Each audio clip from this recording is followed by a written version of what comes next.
인자라는 제목으로 하나님의 말씀을 함께 나누고자 합니다. 우리가 살아가는 사회마다 소중한 사람들을 환영하고 높여주고 또 대접하는 그런 문화와 에티켓이 있고, 또 반대로 사람들을 무시하고 또 멸시하고 또 망신 주고 상처 주는 그런 태도들도 왕왕 있습니다. 예수님 당시에도 그러한 에티켓 같은 것들이 있었습니다. 어느 날 예수님께서는 한 바리새인의 집에 만찬의 초대를 받았습니다. 아마도 저녁 식사 시간인 것 같습니다. 예수님께서는 초청받은 랍비인 만큼 거기에 걸맞은 대우와 예우를 받아야 마땅했습니다. 당시의 관례적인 환영의 표시는 입맞춤이었습니다. 입맞춤에도 사랑하는 연인들끼리 나누는 입맞춤이 있고, 또 에티켓으로 나누는 입맞춤도 있습니다. 가령 예를 들면 자신과 대등한 관계에 있는 사람들끼리는 이 뺨에다가 입을 맞췄습니다.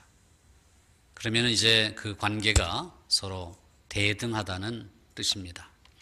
자기보다 사회적인 지위가 높은 사람들에게는 입맞춤을 할 때 뺨에다가 하지 않고 손등에다가 합니다. 그러면 그것은 상대방을 높여주는 의미가 있습니다. 겟세마네 동산에서 가룟 유다가 예수님께 나와 손에다가 입을 맞춥니다. 그것은 스승을 높이는 의미와 스승에게 충성한다는 표시였습니다. 그러나 가룟 유다는 불행히도 자신의 행동과는 상관없이 예수님을 배반하고 예수님을 부인함으로 결국은 그의 행위가 가식적인 것이었음을 드러내 주었습니다. 이처럼 입맞춤을 통해서 예의를 표현하는가 하면, 또는 발을 씻겨주는 그런 예의 범절도 있었습니다. 자기보다 지위가 높은 사람이 오면 주인이 직접 손님의 발을 씻겨주거나, 또 자기보다 대등하거나 지위가 낮은 사람이 오면 하인들을 시켜서 발을 씻겨주게 했습니다. 뿐만 아니라 머리에 감람유를 부어주기도 했습니다. 이것이 그 당시의 예법입니다. 그러나 오늘 본문을 보면은 예수님은 그런 대접을 하나도 받지 못했습니다. 예수님은 평범한, 천한 나사렛의 목수가 아니었습니다. 예수님은 그 당시 유명한 랍비였습니다. 이스라엘 내에서뿐만 아니라 두로와 시돈과 같은 멀리 떨어진 이방 지역에서도 예수님의 말씀을 들을까 하여, 또 예수님께 병고침을 받을까 하여 수많은 사람들이 모여들었던 터였습니다. 그런 예수님께서 바리새인 시몬의 집에서 사실은 망신을 당한 것이나 다름이 없습니다. 예수님의 지위에, 위치에 걸맞은 대접을 해주지 않았던 것입니다. 이와 같은 저녁 만찬 자리는 그 당시 공공연한 행사로 많이 있었던 일들입니다. 부유층의 만찬이 열리면 초대받지 않아도 동네 사람들이 모여들어서 구경을 할 수 있었습니다. 물론 음식은 제대로 대접을 받지 못했죠.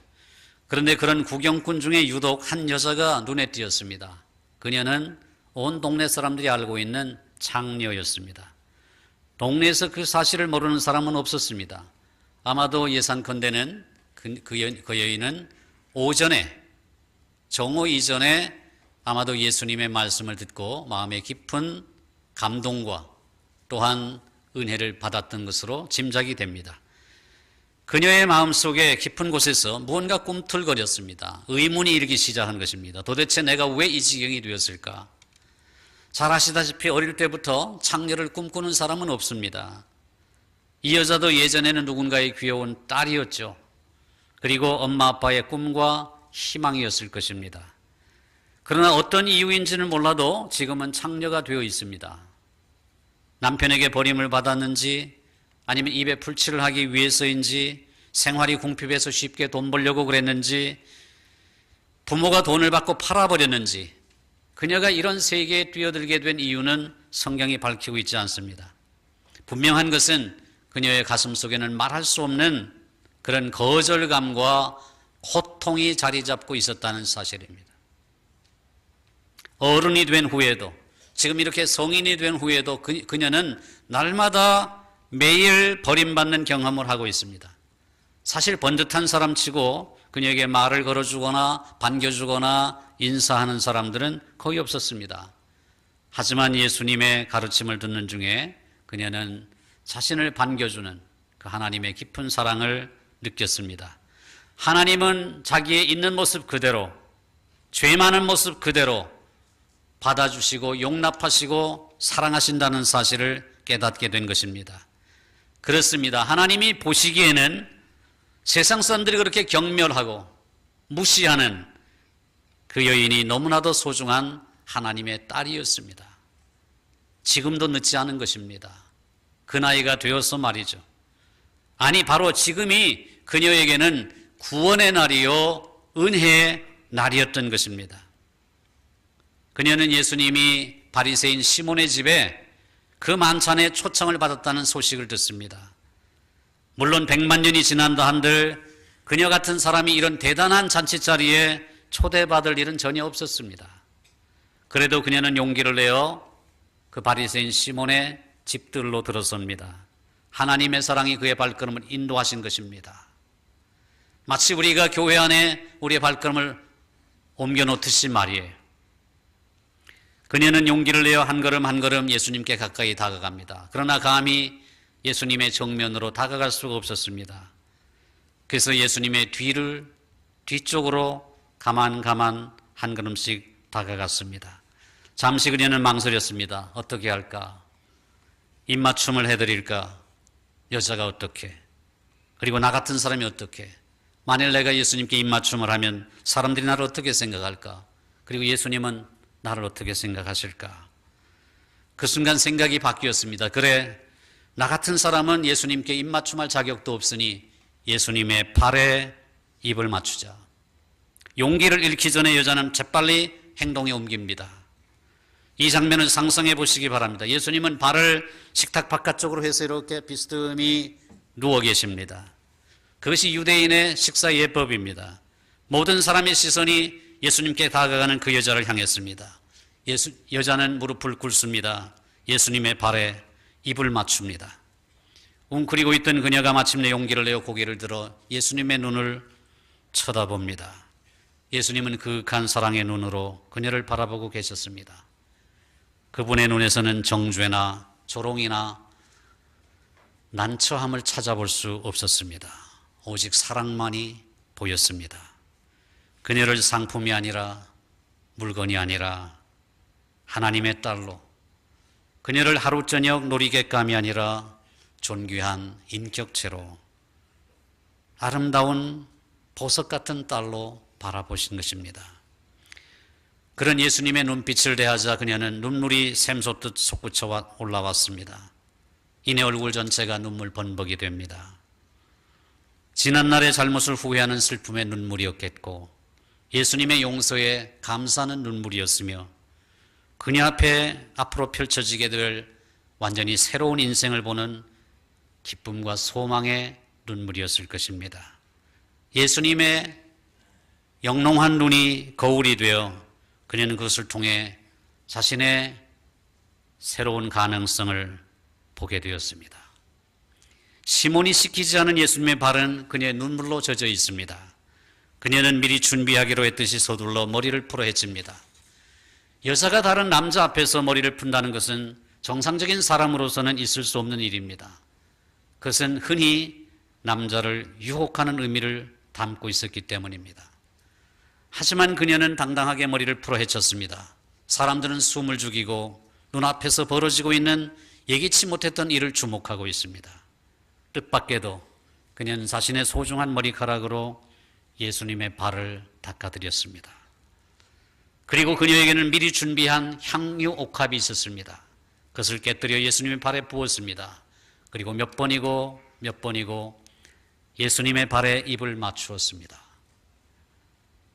이 광경을 보고 있던 바리새인 시몬은 눈앞에 펼쳐지고 있는 한 편의 드라마를 보면서 생각합니다.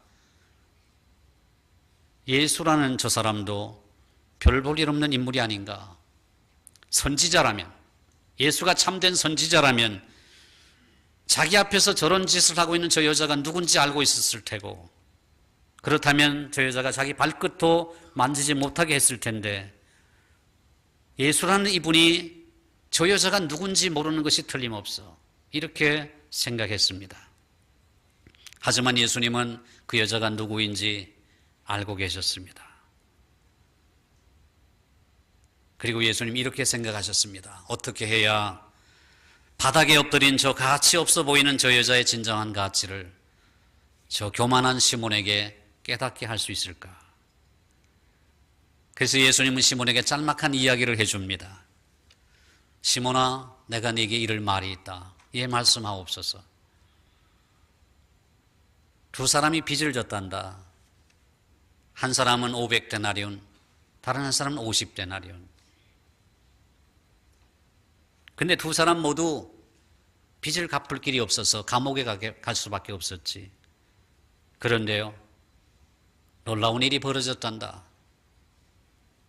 그렇게 돈을 빌려준 그 사람이 갚을 길 없는 두 사람에게 모두 다 탕감해 주었다. 없는 것으로 빚을 다 탕감해 주었다. 그리고 예수님께서 시몬에게 이렇게 물으셨습니다. 그렇다면 둘 중에 누가 더 큰 사랑으로 그 채권자, 돈을 빌려준 사람을 사랑하겠느냐? 시몬은 우물쭈물합니다. 제 생각에는 누가 봐도 답은 분명하지만 시몬은 인정하고 싶지 않았던 겁니다. 그 말씀이 무슨 말씀인지 어렴풋이 알 수 있었기 때문입니다. 그래도 역시 답은 분명합니다. 제 생각에는 큰 빚을 진 자인 것 같습니다. 그러자 예수님 말씀하시죠. 네 판단이 옳다.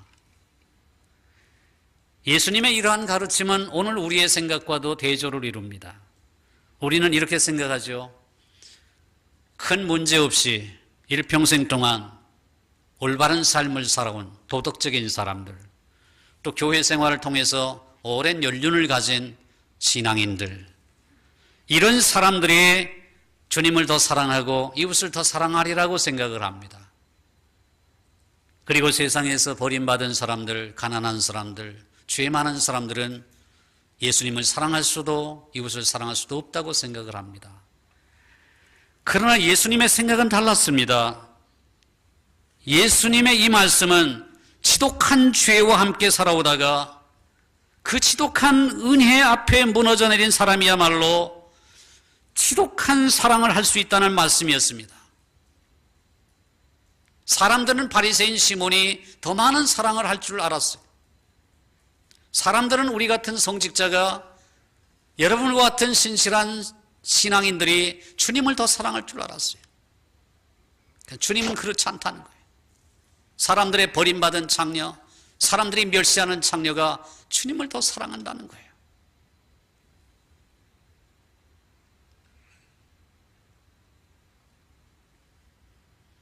예수님은 의인을 부르러 오신 것이 아니라 죄인을 불러 회개케 하시기 위해서 오셨다고 말씀하셨습니다. 이제 예수님은 시몬에게 그 여인을 주목하게 하십니다. 바닥에 웅크린, 시몬이 보기에는 가치 없어 보이지만 하나님의 눈에는 값을 매길 수 없는 하나님의 소중한 보물을 보라고 말입니다. 예수님은 여자를 돌아보시며 시몬에게 말씀하십니다. 눈길은 여자를 향했고 말은 시몬에게 하는 것입니다. 이 순간 여자의 모습을 한번 상상해 보시기 바랍니다. 예수님의 응시에 기쁨의 미소가 번지고 눈물이 또다시 흘러내리고 한편으로는 수줍고 한편은 두렵고 한편은 수치스럽고 한편은 소망을 가지고 그런 말할 수 없는 감정이 뒤범벅이 된 그의 가슴이 요동을 쳤습니다. 뜰의 모든 시선이 여자에게로 집중됩니다. 이제 예수님은 더 이상 단지 용서를 베푸시는 분이 아니셨습니다. 예수님은 이미 그 여자의 보호자가 되셨고 후원자가 되셨고 친구가 되셨고 든든한 지지자가 되셨습니다. 이 여인이 보이느냐? 예수님의 질문에 시몬은 여자를 보고 싶지 않았습니다. 그의 눈에는 버려진 물건과 같은 더러운 창녀만 여전히 보일 뿐이었기 때문입니다. 예수님 말씀은 이렇게 이어갑니다. 너는 내게 발 씻을 물도 주지 아니하였으되 이 여자는 눈물로 내 발을 적시고 그 소중한 머리털로 나를 씻어 주었으며 너는 내게 입 맞추지 아니하였으되 이 여자는 내 발에 입 맞추기를 그치지 아니하였으며 너는 내 머리에 그 흔한 올리브유도 붓지 아니하였으되 저는 향유를 내 발에 부었느니라. 그러므로 내가 네게 말하노니 저의 많은 죄가 사하여졌도다. 예수님이 자신의 눈을 똑바로 쳐다보면서 만인 앞에서 이렇게 선포하실 때에 그 여자의 마음이 얼마나 벅찼겠습니까? 이제 이 여자는 그 크신 사랑을 받았으므로 자신도 아낌없는 사랑을 베풀지 않고서는 견딜 수 없는 사람이 될 수밖에 없었던 것입니다. 많이 용서받은 사람이 많이 사랑하는 법이고 적게 용서받은 사람이 적게 사랑하는 법이기 때문입니다. 우리가 주님을 사랑하는 만큼, 우리가 교회를 사랑하는 만큼 우리는 많이 사랑받은 사람입니다. 우리가 주의 나라, 주의 몸된 교회를 또 주님을 덜 사랑한다면 우리가 적게 사랑받은 자라는 증거인 것입니다. 이 이야기에서 우리는 예수님께서 언급하시지 않은 부분에 주목할 필요가 있습니다. 예수님은 시몬에게 시몬아 너는 참 의로운 사람이구나. 저 창녀와 다르구나. 저 창녀는 많은 죄를 지었지만 너는 거의 죄를 지은 것이 없어. 그러니 너에게 많은 은혜가 필요 없다. 주님은 이렇게 말씀하시지 않으셨죠? 무슨 말씀인고 하니 문제는 시몬이 자기 자신에게서 별다른 죄를 발견하지 못하고 있다는 사실입니다. 바로 우리의 모습 아닙니까? 나는 평생 주님을 섬겼고 내가 교회를 섬겼고 내가 그렇게 남에게 해코지한 일도 없고 나는 창녀와 같이 더러운 짓도 하지 않았어. 그런 모습 아니겠습니까? 그런데 왜 그가 하나님의 은혜에 무릎을 꿇지 못했습니까? 바리새인 시몬은 하나님이 자신을 더없이 자랑스러워하실 것이라고 굳게 믿고 있었습니다. 그는 스스로 적게 빚진 자라고 생각했기 때문입니다. 많이 빚진 자들을 보면서 왜 나처럼 의롭지 못할까? 왜 저렇게 더럽게 살까? 자기처럼 의롭지 못하고 자기보다 자기처럼 깨끗하지 못하는 것에 대해서 의아해합니다. 그러나 여러분, 주님께서 오늘 무슨 말씀을 하십니까? 누가 정말로 큰 빚을 진 자입니까? 만천 회장을 더럽히고 있는 엄청난 죄가 창녀의 죄입니까? 아니면 바리새인 시몬의 죄입니까? 누가 만천 회장을 더럽히고 있습니까?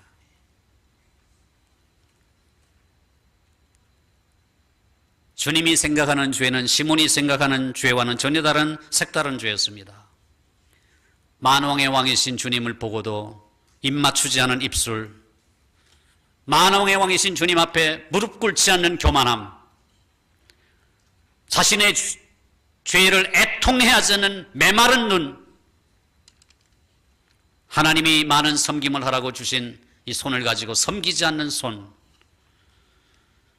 집안 어느 곳 귀한 곳에 꼭꼭 감추어두고 있는 보물 같은 향유병. 주님이 말씀하고 있는 것은 우리의 깨어지지 않은 마음, 변하지 않는 삶, 사랑하지 않는 영혼, 이 영혼의 죄를 주님은 말씀하고 계신 것입니다. 가장 큰 계명이 무엇입니까? 사랑입니다. 그렇다면 가장 큰 죄는 무엇입니까? 사랑하지 않는 것입니다. 사실상 예수님은 시몬에게 이렇게 말씀하고 계신 것입니다. 시몬아, 아직도 모르겠냐? 너야말로 가장 큰 빚을 지고 있다. 시몬은 자기의 죄를 볼 줄 알아야 했습니다. 이 여인처럼 자기의 죄를 보고 애통해하고 고통스러워해야 했습니다. 그리고 예수님은 눈물 없는 메마른 자신까지도, 사랑 없는 자신까지도 깊이 사랑하신다는 사실을 깨달아야만 했습니다. 그래서 그의 눈에서도 펑펑 눈물이 쏟아져서 여인의 눈물과 뒤범벅이 되고 두 눈물이 강수같이 흘러 예수님의 발을 적셔야 했습니다. 자기와 장녀가 다른 것이 아니라 사실은 용서받은 채무자, 가족이라는 사실을 깨달아야만 했습니다. 우리가 하나님의 시각으로 이처럼 가엾은 한 영혼을 바라볼 수만 있다면 그것이 주님이 우리에게 원하시는 것일 것입니다. 여인에게는 무너진 마음을 어루만져 줄 은혜가 필요했습니다. 그리고 시몬에게도 은혜가 필요했는데 딱딱하게 굳어진 그 마음을 깨부술 은혜가 필요했습니다. 여러분에게는 어떤 은혜가 필요하십니까? 어린 딸아이가 세차를 하고 있는 아빠를 돕고 있었습니다. 평소 같으면 꽤나 시끄럽게 굴었을 텐데 어찌된 일인지 그날따라 딸아이는 입을 꼭 다물고 조용히 꼼지락거리기만 했습니다. 한참 세차를 하던 아빠가 이상한 생각이 들어 딸아이를 돌아보았습니다. 이게 웬일입니까? 열려진 트렁크에서 책이며 옷이며 테니스 라켓이며 죄다 꺼내가지고 비눗물로 씻고 있었습니다. 청소를 한답시고 오히려 모든 것을 망쳐놓고 있었던 것입니다. 아빠의 눈에는 불결한 죄인의 모습이 보였습니다. 그러나 6살짜리 꼬마아이, 아빠는 호되게 야단칠 기세로 딸아이를 내려다보았습니다. 딸아이는 아빠의 눈을 빤히 쳐다봅니다. 영롱한 딸아이의 눈이 아빠를 바라보면서 이렇게 합니다. 팔을 최대한 벌리고 아빠가 밤마다 꼭 안아주며 자신에게 해주던 말을 합니다. 아빠 이만큼 사랑해요. 이만큼 사랑해요. 이렇게 말하는 딸을 아빠는 도저히 나무랄 수가 없었습니다. 오늘 본문의 장녀는 평생 주위에 찌든 몸으로 예수님 앞에 섰습니다. 그 앞에 무릎을 꿇고 참회의 마음을 전했습니다. 눈물과 머리카락과 향유로 이만큼 사랑한다고 고백했습니다. 그 여인을 예수님께서 어찌 징벌하실 수 있겠습니까?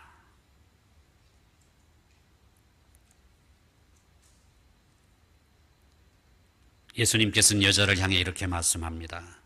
내 믿음이 너를 구원하였으니 평안히 가라. 여러분 한번 생각해 보십시오.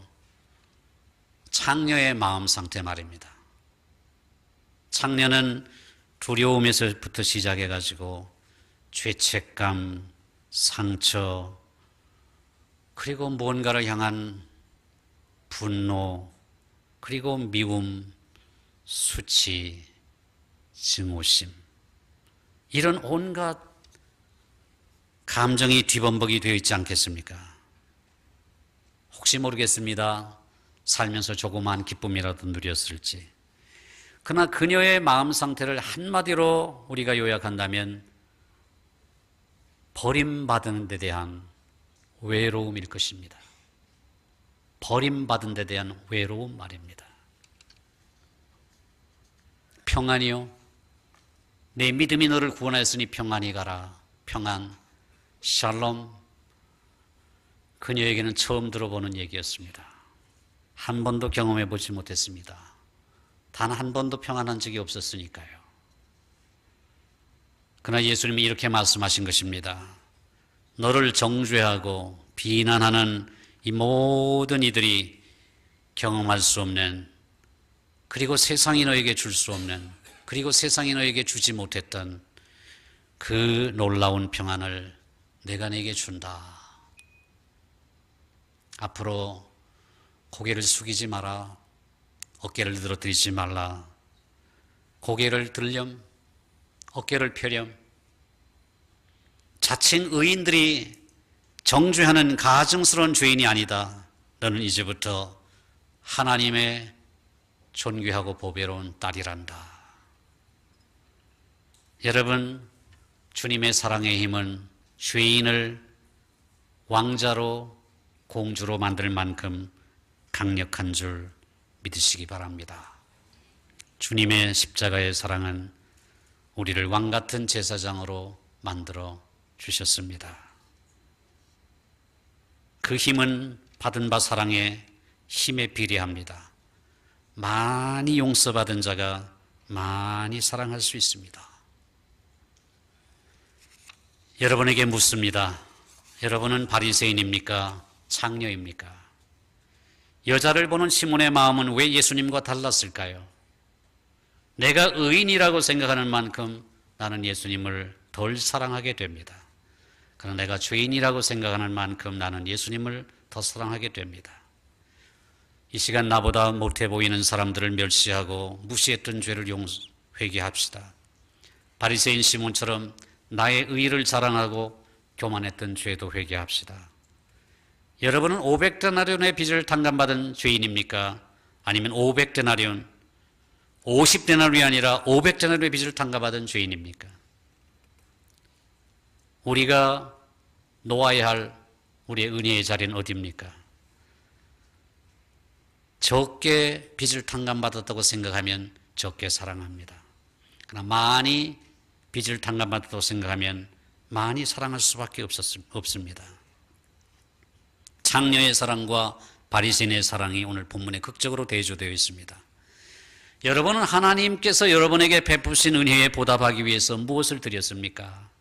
입을 맞추셨나요? 발 씻을 물을 드렸나요? 음식을 대접했나요? 머리에 올리브유를 부어드렸나요? 그것으로 충분하다고 생각하십니까? 그것으로 주님의 사랑에 충분한 보상이 되셨습니까? 그렇다면 창녀가 어떻게 했는지를 생각해 보시기 바랍니다. 예수님의 먼지 묻은 발에 입을 맞추었습니다. 가엾는 사랑에 폭포수와 같은 눈물을 흘려 발을 씻어드렸습니다. 소중한 머리카락을 풀어 발을 닦아드렸습니다. 그리고 미리 정성껏 준비한 귀한 향유옥합을 예수님의 발에 부어드렸습니다. 온 집안에 향유 냄새가 가득했습니다. 여러분은 주님을 위해서 여러분의 사랑을 어떻게 표현하셨습니까? 그 사랑의 증표는 무엇입니까? 받은 바 은혜에 걸맞다고 생각하십니까?